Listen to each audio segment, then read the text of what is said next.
Olá, estamos começando o Viva Mais, o seu programa de saúde.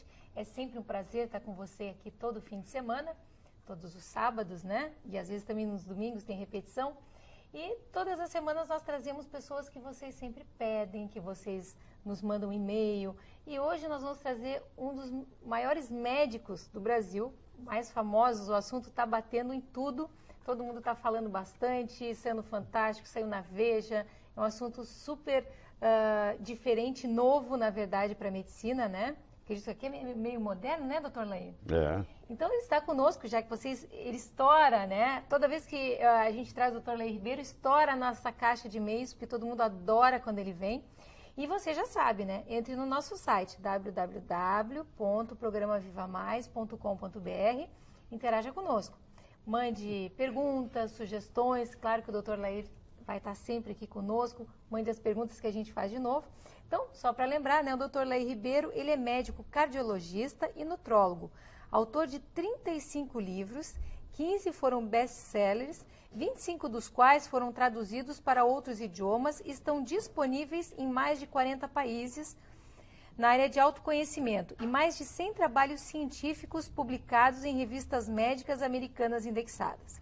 O Dr. Laí Ribeiro teve a oportunidade de viver 17 anos nos Estados Unidos e trabalhar em 3 universidades americanas, na Harvard Medical School, Baylor College of Medicine e Thomas Jefferson University.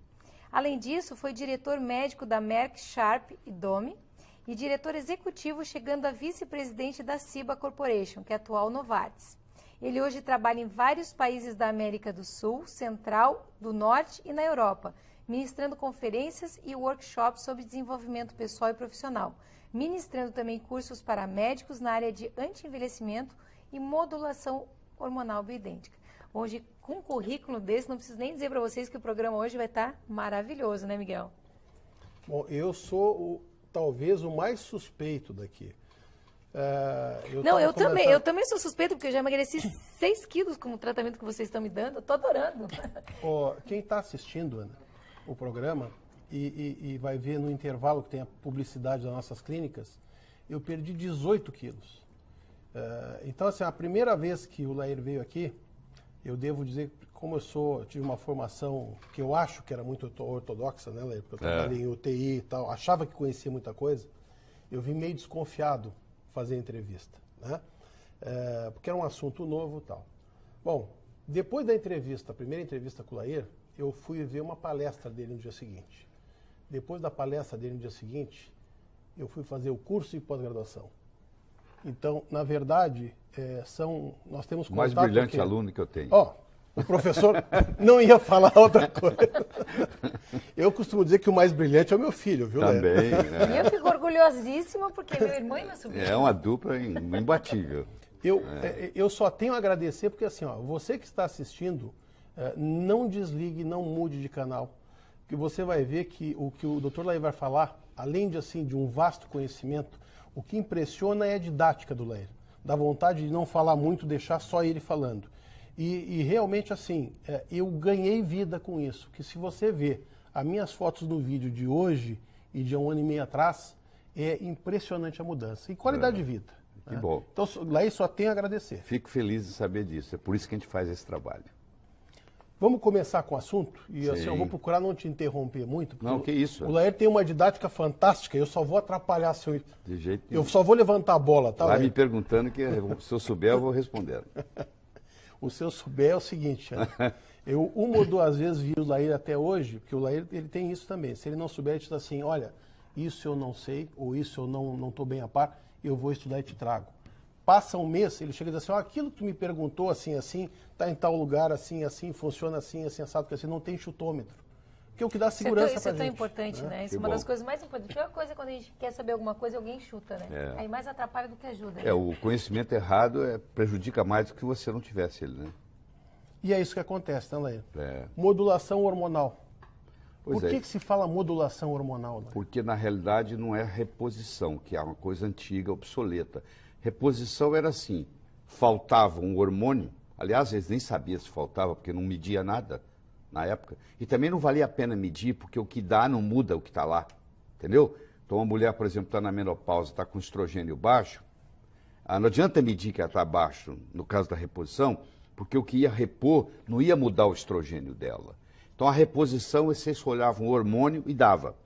A modulação, você primeiro equilibra como se fosse uma orquestra. Não adianta consertar só aquele violino que está desafinado.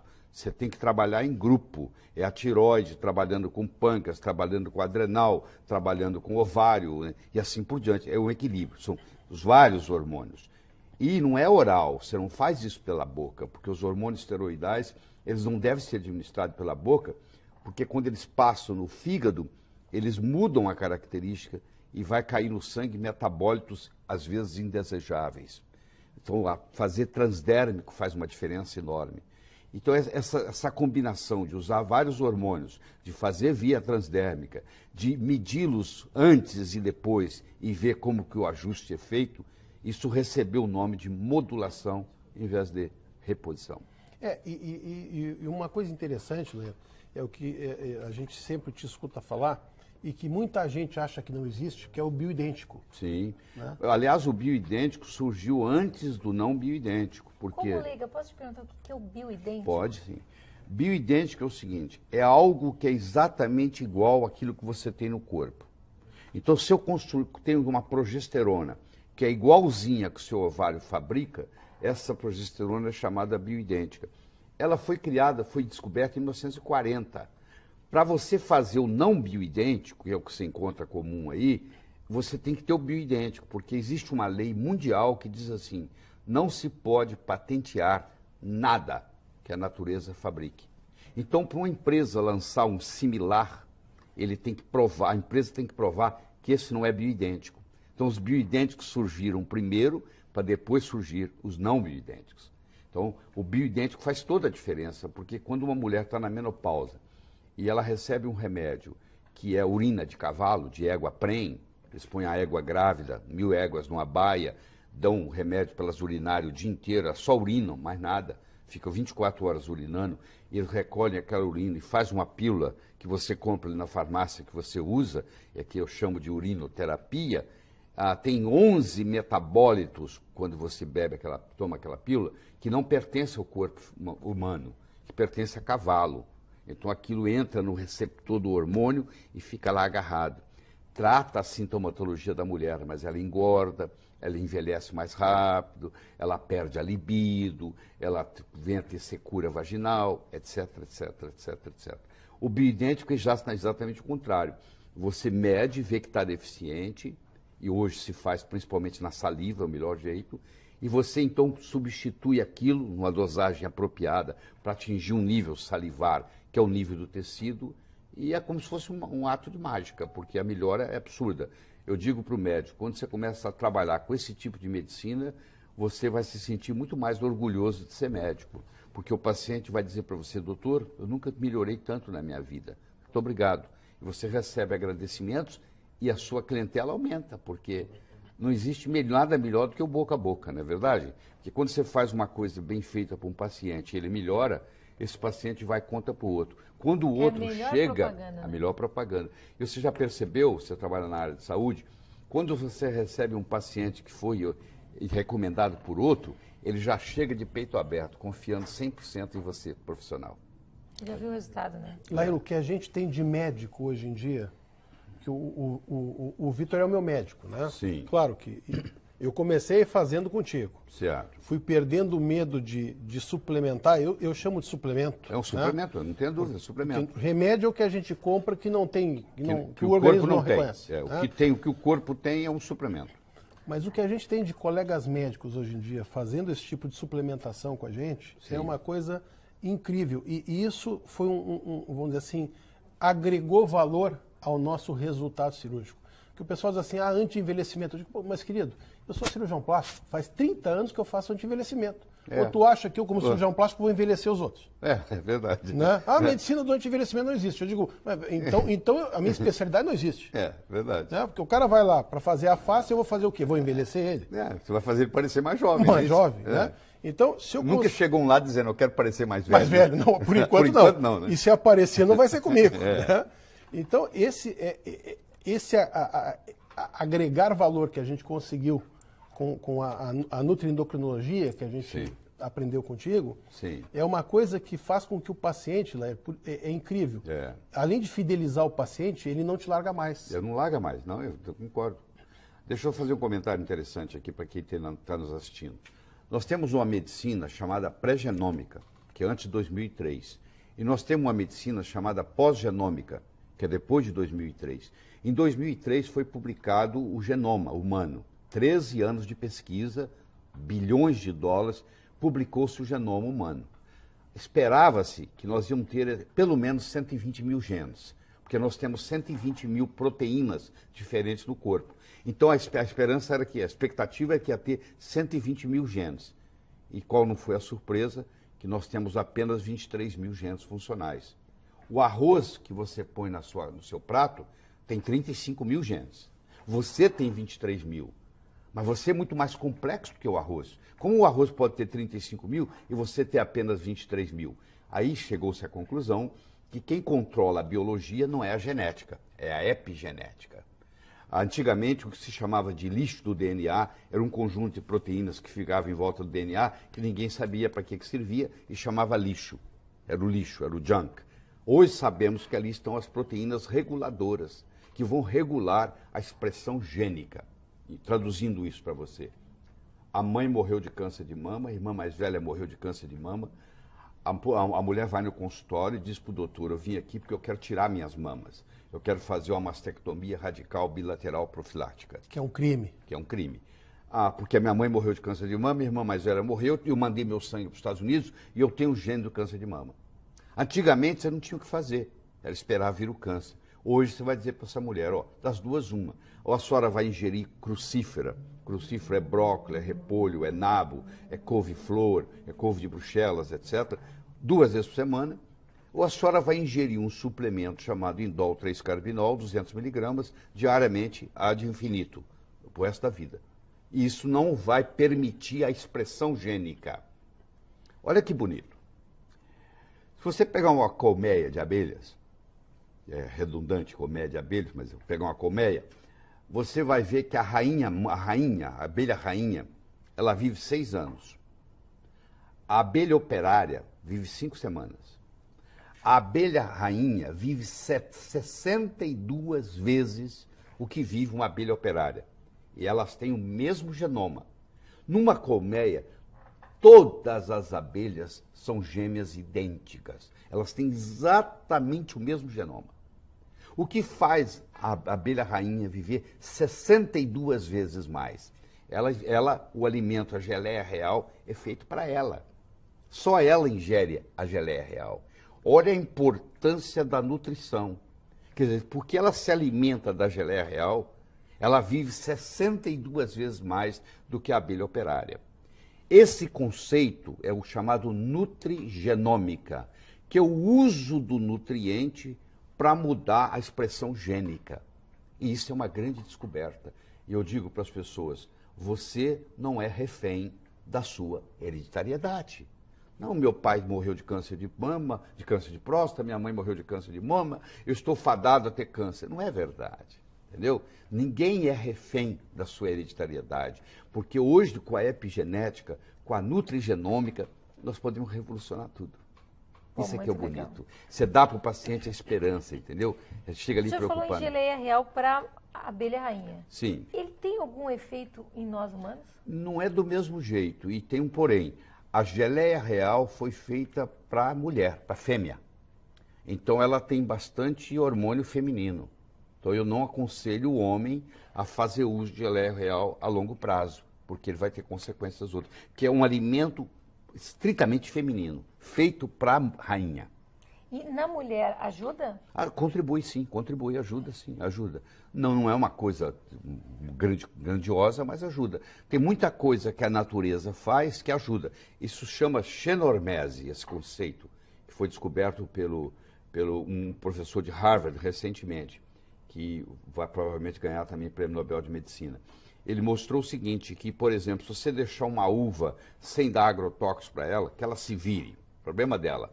Ela vai nascer uma uvinha murchinha e vai lutar contra as pragas e os fungos, mas nessa luta ela vai desenvolver um fator que chama fator X, que nós chamamos hoje de resveratrol, e que agora o homem, o ser humano, ingere aquele resveratrol e aquilo vai e estimula o gene da longevidade, que chama sirtuína.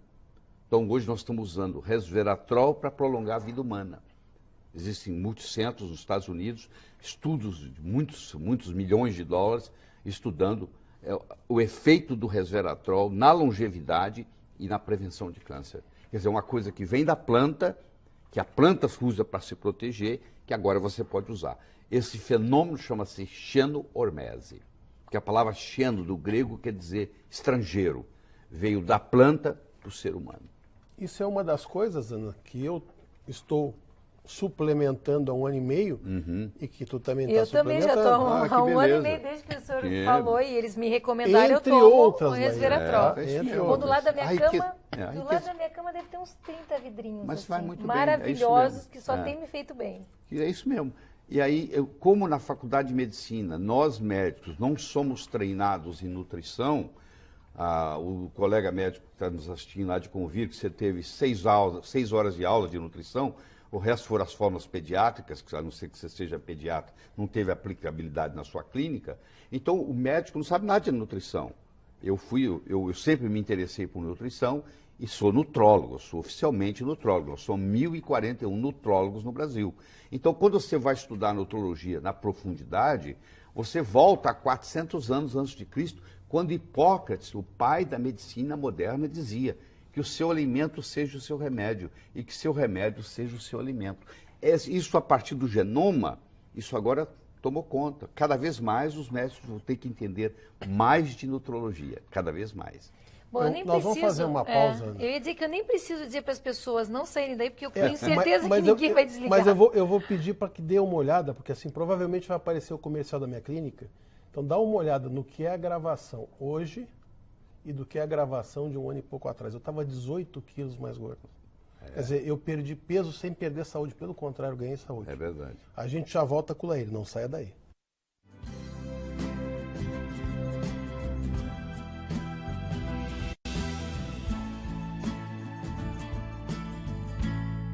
Olha, eu tenho certeza que você não mudou de canal.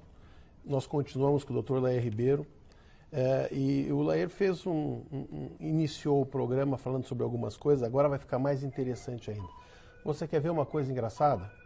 O que é normal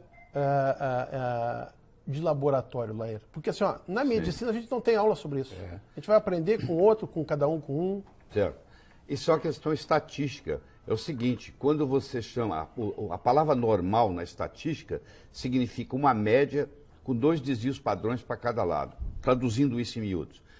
Quando você faz o normal em estatística, sobra 2,5% para um lado, 2,5% para o outro. Ou seja, quando você faz um exame de sangue e vem que é normal, o laboratório tem um banco de dados onde ele compara com aquele banco de dados. Ali tem gente doente, ali tem gente sã, ali tem gente jovem, ali tem gente idosa, ali tem de tudo. Então, quando você fala, o meu sangue está normal, não necessariamente, do ponto de vista médico, ele está ótimo. Nós, na medicina, temos que trabalhar com o que é ótimo e não com o que é normal. Então, aquilo que é desejável, eu quero estar no extremo direito. Aquilo que é indesejável, eu quero estar no extremo esquerdo. Vou dar um exemplo. O chumbo normal é de 1 a 8. Não, para mim, o meu chumbo tem que estar 0, pô. Quer dizer que agora eu estou com 0 de chumbo, eu vou fazer suplementação com chumbo, só faltava essa. Não, o meu é 0. Eu não tenho culpa que a população esteja contaminada com chumbo. Por isso que o normal da estatística, quando faz o exame, é que o chumbo seja de tanto a tanto. O ser humano não é para ter chumbo no corpo. O chumbo tem que ser 0. Enquanto ele não tiver 0, eu não dou alta no paciente. Essa é uma das dificuldades quando a gente começa a falar com o paciente, né? Porque o paciente chega com a bateria de exames, né? Sim. Diz assim, não sei quantos olharam e disseram que está tudo normal. Daí a gente tem que começar a explicar. Aí você começa a mostrar os pontos. Quem é que faz exame no Brasil? Geralmente é doente. Nós estamos falando da média de normal dos doentes. Dos doentes. Não dos sadios. Exatamente. Exatamente isso. E hoje em dia, para modulação, existe um upgrade no exame. Muito grande. Porque antigamente se trabalhava com sangue. Hoje o ideal é saliva. Por quê? Porque na hora que você vai medir no sangue, você centrifuga o sangue e separa o plasma das hemácias. E o hormônio vai junto com a hemácia. E aí, quando você mede ele está baixo. E aí você suplementa, continua baixo. Você suplementa, até você saturar todas as hemácias para poder ele subir no plasma, aí a pessoa já está com excesso de hormônio. Então, para monitorar, tem que ser a saliva. E, por exemplo, o cortisol. Você vai medir o cortisol para saber o quanto que essa pessoa tem de estresse. Se você mede o cortisol lá no laboratório, a pessoa levanta, dirige, enfrenta o trânsito, briga com a recepcionista, a enfermeira tem dificuldade em pegar a veia. Quando você pega aquele cortisol, por exemplo, não vale nada mais, porque você não sabe o que é um cortisol basal. Agora, quando você faz na saliva, depois que você acorda, antes que você levanta, você cospe num tubinho.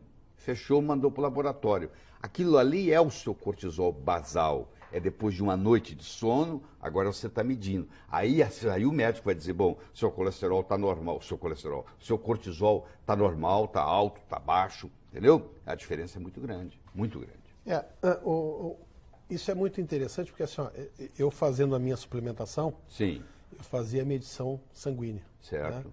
E você pegou meu exame de há um mês e pouco atrás. Foi verdade. Né? E tinha assim, excesso lá, né? Estava excesso. Estava né? excesso, então, é verdade. É justamente essa diferença. O exemplo típico, né? Porque outra coisa que o pessoal não se dá conta é que moléculas muito grandes não passam na saliva. Né? Então o cara mede no sangue e vê, testosterona total, que nem apareceu em programa de televisão, achei uma graça aquilo. Né? Dizendo, não, fulano de tal não precisa suplementar. Daí mostrou um velhinho todo ruim que dizia que estava com dor no ombro por causa da suplementação. Não tem nada a ver a testosterona com a dor no ombro. Nada, pelo Daí, contrário. De forma pejorativa, o vovô super-homem, que apareceu o Dr. Life malhando lá, qual é o vovô que não queria ser super-homem? É verdade. Para começar. Tem 73 anos. 70 e tantos anos. Né? Tem o outro, o Robert, o Bob Del Montec, né? Que com 80 e tantos estava com um físico invejável. Então, o que tem de pejorativo isso? Quer dizer, nada. Eu preciso envelhecer? Eu não quero envelhecer. Né? Lair, quando é que a gente começa a pensar em fazer modulação na mulher, por exemplo? Infelizmente, cada vez mais cedo, porque a mulher hoje ela começa a tomar pílula aos 14, 15, 16 anos. Com 10 anos de pílula, você pega uma moça com 25 anos, ela já está menopausada há 10 anos. Porque uma mulher que está tomando pílula, ela está bioquimicamente menopausada. Os hormônios dela estão todos baixos, principalmente a progesterona. Então, você está vendo que uma pessoa hoje, uma mulher de 25 anos, uma jovem, quer engravidar, ela tem que fazer tratamento de fertilidade para engravidar. Por quê? Ela atrofiou o ovário dela durante 10 anos.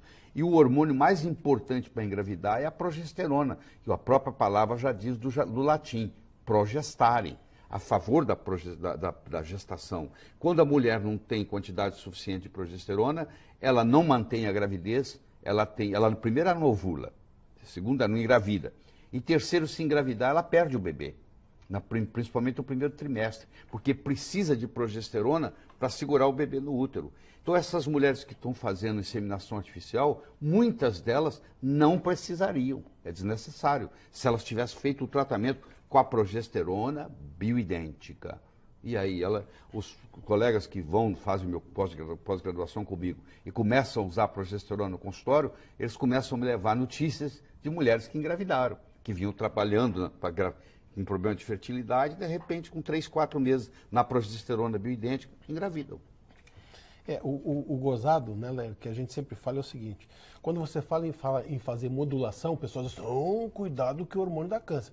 Quer dizer que usar o 17-beta-estradiol, que é o hormônio que ela tem, é problema.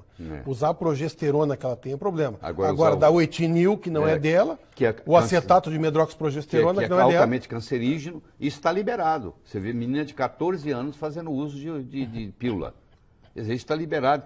E a Organização Mundial de Saúde, recentemente, classificou a pílula anticoncepcional cancerígena no mesmo grau de tabaco. Igualzinho. Mas ninguém fala nada, né? Grupo igualzinho, mesmo risco.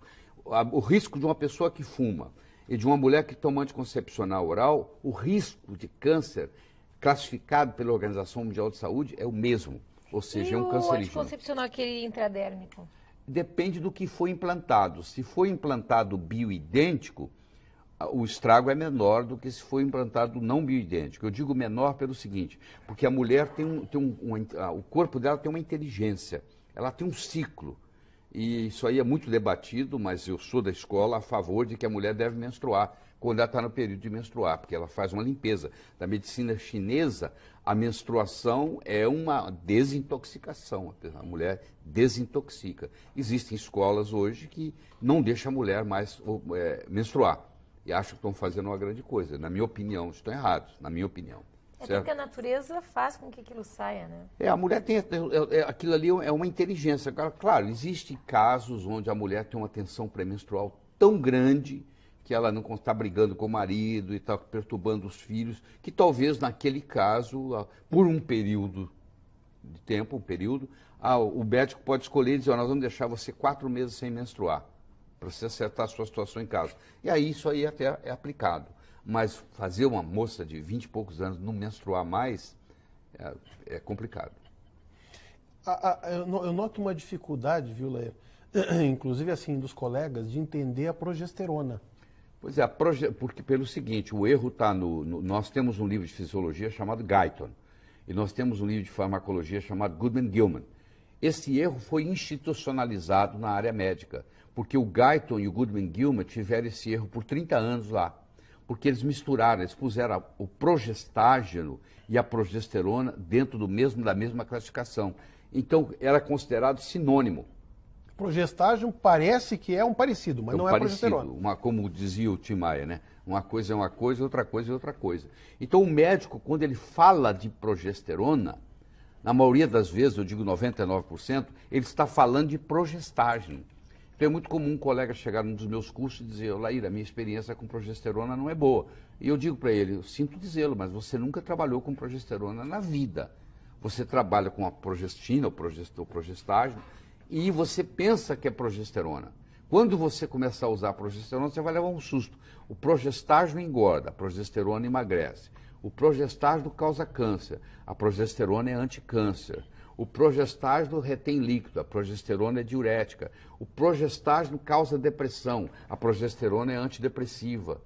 Quer dizer, assim vai. Entendeu? É tudo ao contrário. Tudo ao contrário. Para mim, que sou leiga, dá para a gente entender onde está o progestágeno e a progesterona? É o seguinte, como a indústria farmacêutica não quer colocar no mercado a progesterona porque não pode ter patente, porque é feito pelo ovário, eles criam um parecido. O progestágeno é o similar. Só que ele é parecido, mas ele não tem a mesma função. Quando ele chega no receptor da progesterona, ele até que encaixa, mas ele encaixa mal. É como se você pegasse e fosse abrir a sua casa com uma chave que não é da sua casa. Mas dá para quebrar o galho, sabe? Você empurra, aperta assim, aí de repente abre. Mas aí estraga a chave, estraga a fechadura. É mais ou menos isso que acontece. Você usa uma chave que não é para aquela fechadura. Você acaba estragando a fechadura. Entendeu? Faz sentido? Muito. Tá bom. E tem outra confusão grande, Leia, que é de progesterona com quem já está na menopausa e progesterona com quem tirou o útero, que não tem nada a ver, né? Porque é o seguinte, antigamente a pessoa usava o remédio que é o conjugado equino, que é o remédio que vinha da urina da égua, PREM. Não serve nem para a égua, só se ela estiver grávida. Se você der para a égua não grávida, faz mal. Então isso era colocado, e tem aí na farmácia para vender até hoje, tem muita gente que toma, infelizmente. Esse remédio, ele causa câncer de útero. Aí descobriu-se que o progestágeno, e a progesterona também, não deixa ter câncer de útero. Então, quando a mulher ia tomar o hormônio de cavalo, o médico passava o progestágeno para não deixar ter câncer de útero. Só que o progestágeno causa câncer de mama. É mais ou menos assim, você chegava no meu consultório e eu perguntava assim, doutora Ana Paula, a senhora prefere câncer de útero ou câncer de mama? Só tem opção, entendeu? Então o que acontecia? Você queria tomar o remédio, que dava câncer de útero, eu lhe dava um progestágeno para não ter câncer de útero. Quando o seu útero era removido, aí eu falava assim, eu tenho boa notícia para você. Agora eu posso tirar o progestágeno, porque não tem jeito de você ter câncer de útero sem útero. Então ficou na cabeça do estudante de medicina que a mulher sem útero não toma progesterona, porque se chama progestágeno de progesterona. Então, quando um médico encontra um colega receitando progesterona para uma mulher sem útero, ele fala, isso é um crime. Como é que você pode dar se ela não tem útero? Uma coisa não tem nada a ver com a outra. Ela tem receptor para progesterona no cérebro, tem no coração, tem no fígado, tem em todos os lugares do corpo da mulher. Então, Não é só no útero, não é Não, só. e eu posso até testemunhar aqui de que há 1 ano e meio depois que eu comecei a usar progesterona bioidêntica, Sim. minha vida mudou, é muito melhor. Que bom, mas é isso A gente mesmo. emagrece, fica Eu- mais, Não, fica mais ativa. Mais ativa, né? Dorme melhor. Dorme melhor, não tem depressão. Isso, A vida muda. Muda eu, mesmo. eu uso progesterona Ah, e posso te garantir que assim, ó, é fantástico. O objetivo do homem é diferente, né, Laís? É para impedir aromatase, Isso, assim, exato. cofagredutase e tal. Mas o que faz dormir é uma delícia. é uma maravilha. E A mulher, anticancerígeno, geralmente, né? a paciente fala assim, doutor, eu nunca dormi tão bem na minha vida. Muito obrigado. Por isso que a gente recomenda passar na hora de deitar, porque o único efeito colateral seria uma pequena sonolência. E na hora de dormir é ótimo. No dia Mas você se eu acorda. esqueci de usar à noite, não tem problema Não. eu colocar de manhã? Não tem problema. Tá, eu, não eu tem às vezes problema. ficava preocupada. Não tem problema. De jeito nenhum. Outra coisa interessante, Léria, é assim, ó, a gente nota que as mulheres que têm esse desequilíbrio hormonal, Ah, e muito disso, por exemplo, eu atendo muitas mulheres hoje em dia, eu sou cirurgião plástico, então chega a mulherada se queixando do que, inclusive da família, né? A minha menstruação está excessiva, Pois eu estou engordando. menstruação excessiva é falta de progesterona. E muitas vezes associada, como tu falou, à tireoide, né? Tireoide também. Também. Estou engordando, Tá né? certo. Subo a escada, fico ruborizada. É isso mesmo. E que muitas vezes É o pessoal outro só trata problema, uma porque coisa. a tireoide também é uma glândula muito mal entendida na medicina. O nutriente mais mal entendido que tem na medicina chama-se iodo.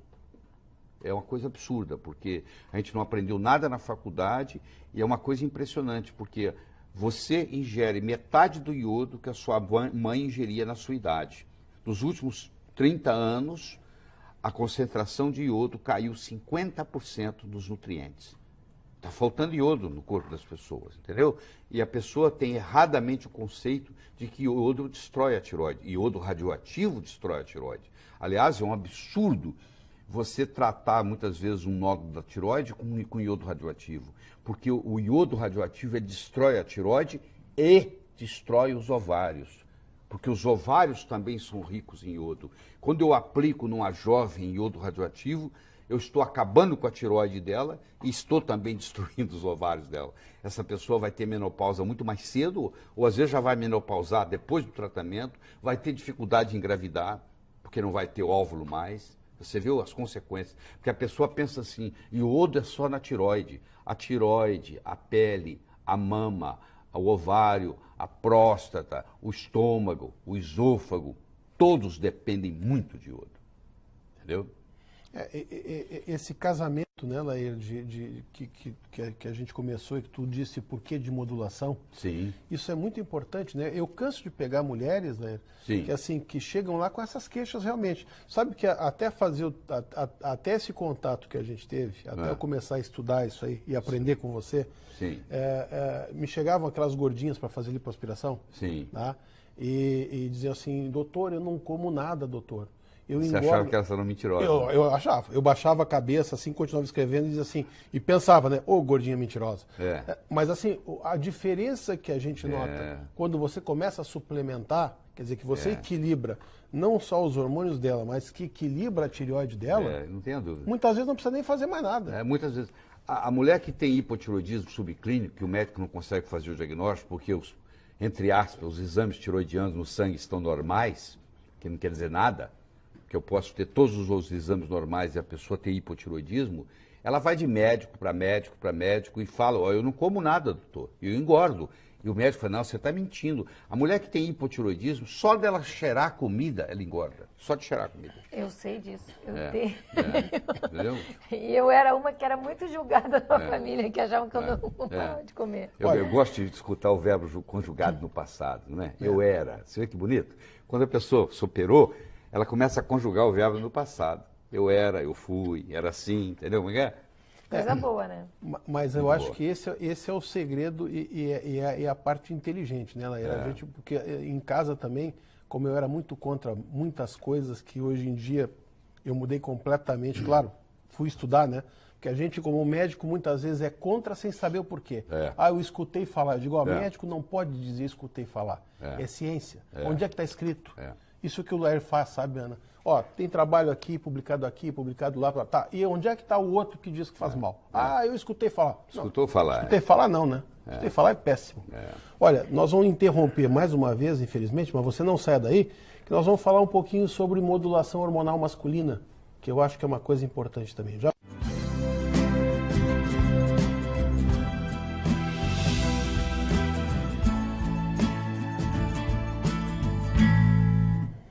Olha, o assunto é mais do que atual, você já viu um programa de canais abertos aí, já viu sair em capa de Veja, tá? Sempre controverso, porque infelizmente tudo que é novo é controverso, o pessoal muitas vezes é contra, sem saber por que é contra, que era o meu caso, né? Ah, eu sou contra. Você é contra por quê? Não, porque eu trabalhei não sei aonde, trabalhei em UTI, sou contra o hormônio. Você é contra, mas por quê? Ah, porque eu escutei falar, meu amigo, escutei falar para quem faz medicina, é conversa de comadre. Olha, nós estamos falando hoje com o Dr. Lair Ribeiro. Aqui você tem como adquirir esses DVDs que são muito interessantes. Quem quiser ter uma noção e quem quiser saber um pouco mais sobre modulação feminina, modulação masculina, que é isso que o Lair explicou, que é uma reorganização entre os hormônios, não uma coisa só, não é dar um hormônio só ou outro só, né? Mas é fazer com que eles trabalhem em conjunto. E tem o telefone, inclusive, tá? Que é 11, que é de São Paulo, 3889-0038. Eu estou indicando para vocês pelo seguinte, eu comprei todos os DVDs. E o meu lazer hoje em dia, e o pessoal que convive comigo na clínica sabe disso, o pessoal da família também sabe. Eu tenho no meu quarto, como eu moro numa casa associada à minha clínica, entre um paciente e outro, eu vou lá e boto o DVD do Lair e fico assistindo. Então, eu posso indicar, porque assim, ó, eu sou usuário, da mesma forma que, como eu indico para vocês modulação, bom, eu perdi 18 quilos com isso. E quem está comigo no dia a dia, quem está comigo na academia, sabe a diferença que fez isso. Nós falamos bastante sobre modulação feminina. Lair, quando é que o homem deveria começar a se preocupar com os hormônios? Eu gostaria de começar, Miguel, falando sobre o aspecto da testosterona. Eu digo sempre o seguinte, testosterona é também um hormônio sexual, mas ele é muito mais que sexual. O órgão que mais tem receptor para testosterona é o coração. Quer dizer, o cara que está com dificuldade de subir escada é porque ele está com problema de testosterona, na maioria das vezes. Dos ossos, os músculos, o cérebro. O homem, quando começa a perder testosterona, e tem homem aí com 35 já está perdendo, ele começa a tropeçar em manequim no shopping e pedir desculpa. Ele começa a ter dificuldade de estacionar o carro. Começa a bater com para-choque, porque ele perde essa noção tridimensional do pensamento. O homem tem um pensamento tridimensional bem elaborado. Ele tem noção de norte, sul, leste, oeste. Isso é característica masculina. E isso é a testosterona que dá. Ele perde a habilidade de fazer conta de cabeça. Ele tem que usar a maquininha. Isso é a parte não sexual. A parte sexual, a testosterona, ela interfere na ereção, na libido, na orgasmo e na ejaculação. E o homem pode ser comprometido com um desses ou todos juntos. Ele pode chegar no consultório e falar, ó, eu não tenho mais vontade, mas se pintar o clima eu tenho ereção. Eu tenho vontade, mas não tenho ereção. E assim por diante. E isso acontece às vezes, o segredo é medir. Porque eu pego jovens de 30 anos de idade que estão com a testosterona baixa. E eu já peguei indivíduos de 75 anos de idade com a testosterona normal. Isso varia muito da alimentação, que tipo de comida a pessoa come, que tipo de óleo ela usa na cozinha, faz uma diferença enorme, entendeu? Se ela usa soja ou não usa soja, o óleo de soja para o homem é um problema seríssimo, também para a mulher, mas principalmente para o homem, porque ele é muito feminilizante, ele tem muito hormônio feminino. Então, na casa onde cozinha com soja o tempo todo, o óleo de soja, o homem começa a perder a testosterona. E ele perdendo a testosterona, ele perde a autoconfiança, ele perde a capacidade de decisão, ele chuta o pau da barraca, ele quer vender tudo que ele tem, ele não quer se preocupar com mais nada, ele não quer construir nada novo. Quando você pega um paciente que está com deficiência de testosterona e você faz a modulação com a testosterona bioidêntica, surge uma outra pessoa na sua frente. É impressionante a diferença, a resposta, e não é só da parte sexual, não. E eu sempre digo o seguinte, sempre que você for fazer uma modulação com testosterona num homem, você tem que tomar cuidado da dinâmica do casal, Porque um casamento que não tem sexo há 10 anos e de repente você modula o homem e ele começa a ter ereção toda manhã, isso pode perturbar o relacionamento. Então ele tem que, eu sempre digo, você quer fazer isso, continuar casado, traga sua esposa para também fazer a modulação, porque senão você cria uma dinâmica que não é favorável dentro do casamento. E existe uma tendência do homem, eu estou te falando isso porque assim, a gente faz cirurgia masculina há muito tempo. Sim. Né? Diminuiu bastante hoje em dia esse negócio de machismo e tal, porque eu não vou fazer exame, que imagina. Mas a gente sabe que a menopausa ou a andropausa masculina, ela acontece antes do que da mulher, normalmente. Bem antes, bem antes. A mulher acontece tudo entre os 45 e 55, é a média, né? No Brasil, a mulher entra na menopausa aos 52 anos, média. O homem não, ele começa devagarinho já aos 35, ele vai caindo, 3 vezes por semana, 2, é uma por mês, é uma por ano, que beleza, é hoje. Entendeu? Mais ou menos assim. O cara não ovula, né, Laê? Então, como não ovula e não tem essa alteração de menstruação, o cara acha que é normal. Né? Olha, a gente pega seguido também, cada vez mais seguido, gurizada nova, até porque assim, quando se fala em modulação masculina, tem que se diferenciar do que o pessoal costuma usar de bomba, né? Que não tem nada a ver com isso. Não tem nada a ver. Esses anabolizantes que são usados, eles não são bioidênticos, eles podem causar danos hepáticos, eles podem causar danos de atrofia testicular, eles têm uma série de efeitos colaterais que devem ser evitados. Então, quando nós falamos de testosterona, um médico que não está treinado, porque isso, gente, você tem que procurar, você que está nos assistindo, você tem que procurar alguém que entenda do processo, que estudou isso, porque isso é uma especialidade. Você saber trabalhar com os hormônios, não é qualquer médico, não, porque a pessoa que não tem experiência não vai poder te ajudar em nada. Tem que ser alguém que esteja que geralmente o médico que está trabalhando nisso, ele ou ela também faz, porque é a única especialidade médica que eu conheço que todos os especialistas também são pacientes. Também fazem parte. Geralmente começa assim, o médico faz nele mesmo, vê o resultado espetacular que é, e aí começa a fazer nos familiares, e começa a fazer nos clientes, e tem toda essa revolução. A gente tem a felicidade, viu, Ana, que algumas vezes, como a gente foi fazer curso com o Lair e tal, né? E na verdade Você inclusive foi para os Estados Unidos, fez congresso. Isso. Sei, o Vitor. Mas eu tenho a felicidade de que alguns pacientes tu indicou para o Vitor, né? Certo? Que o paciente liga para o Lair, quer dizer, caminho. isso hoje em dia para nós eu vou botar no currículo. Né? Caminho, o Vitor vai botar no currículo. Porque mas vocês sabem fazer, não é brincadeira, vocês são alunos extremamente dedicados. Hoje, você é mais do que aluno, eu acho que o know-how que vocês adquiriram em 1 ano e 2 meses que vocês estão fazendo curso comigo, já é outra, você não precisa de mim mais. Foi uma outra faculdade. Eu treino as pessoas assim, os médicos, para eles ficarem independentes. Não tem guru, não tem nada disso. Você sai de lá sabendo o que eu sei ou até mais. Se for vai ser difícil, né? Vai ser difícil. O conhecimento geral do Lair, eu não estou rasgando seda, não. Você já sabe que eu trouxe inúmeros colegas aqui e os que são realmente, vamos dizer assim, fora do normal. Eu tive alguns na faculdade e a gente faz questão de falar porque é com conhecimento de causa. Né?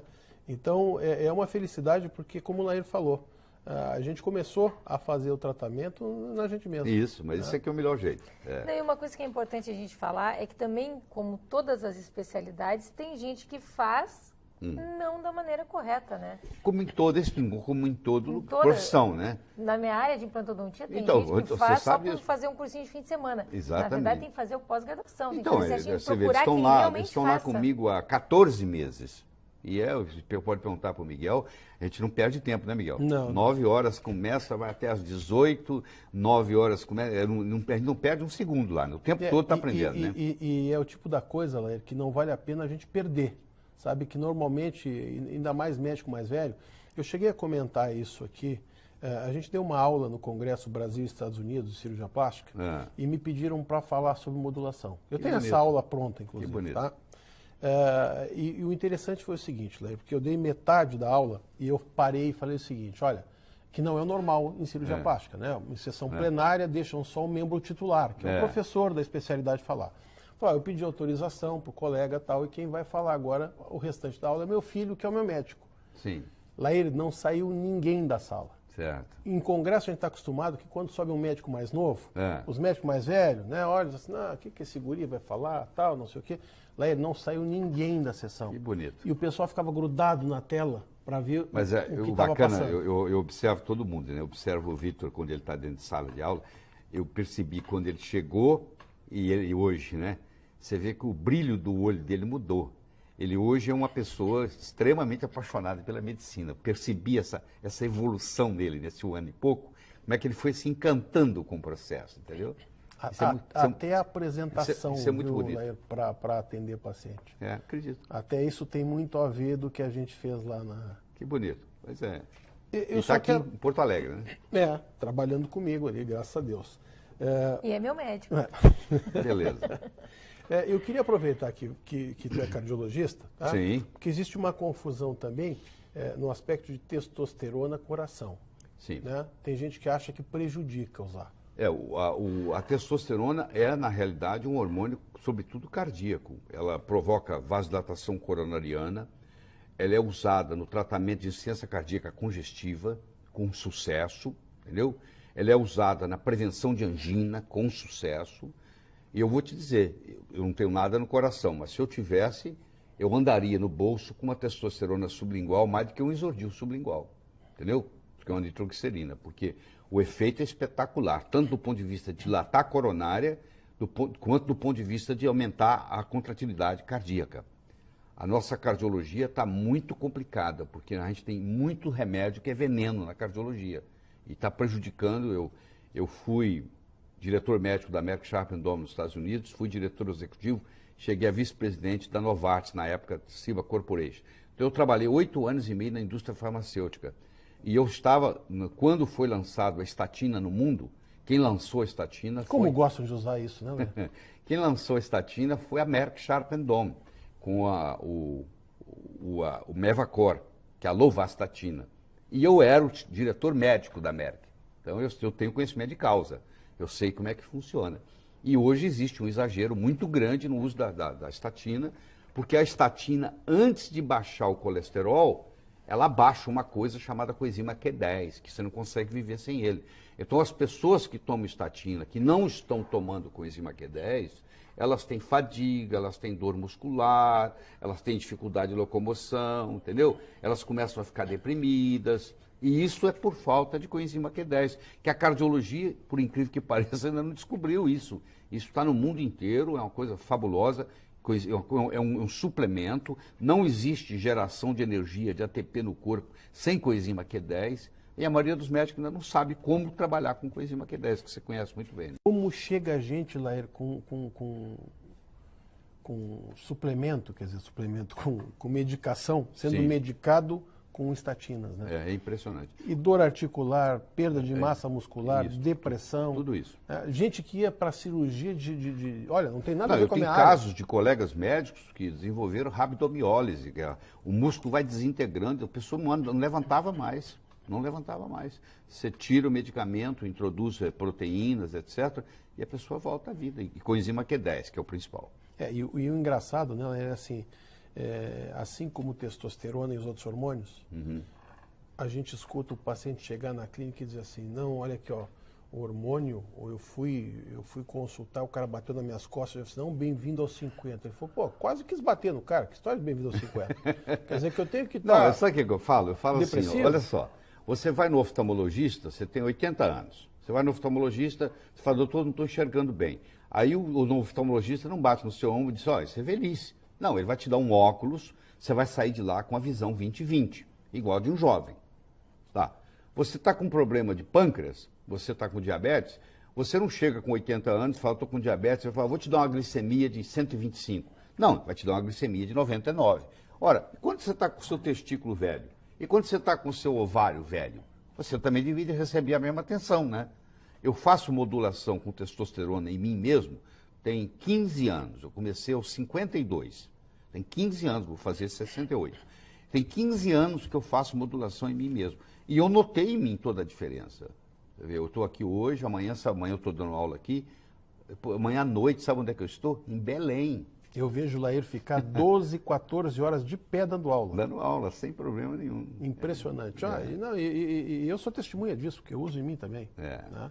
Então, nas cirurgias facilita. Nossa. Não tem, Lair, sabe como é que eu acordava antes? Eu deixava do lado da minha cama, eu deixava um Red Bull para quando me chamavam que tinha chegado o paciente, eu abria a geladeirinha, tomava o Red Bull, esperava começar a fazer efeito para levantar. Né? Entendeu? E já levantava meio, né, porque tinha dormido mal de noite. Tinha dormido mal. Estava gordo, né? Mesmo fazendo exercício e tal, engordando normalmente, como todo mundo que vai envelhecendo. É o raio do normal. É o normal. Eu sempre digo o seguinte: envelhecer é normal? Ter câncer com envelhecimento também é normal. Não é saudável só, né? Não é saúde. Então, o que modifica esse tipo de medicina, que não é nova, Ana, isso aí tem mais de 30 anos, né? Que o pessoal está fazendo direitinho. É que quando o médico tem que se dar conta que tem que voltar para estudar... Os taoístas, há mais de 1000 anos atrás, convidavam as mulheres grávidas para urinar na praça, tinha um lugar onde elas urinavam. Eles pegavam aquela urina, deixavam aquilo evaporar, pegava aquilo e levava para os reis, para as rainhas. Só o pessoal da realeza tinha direito àqueles hormônios, entendeu?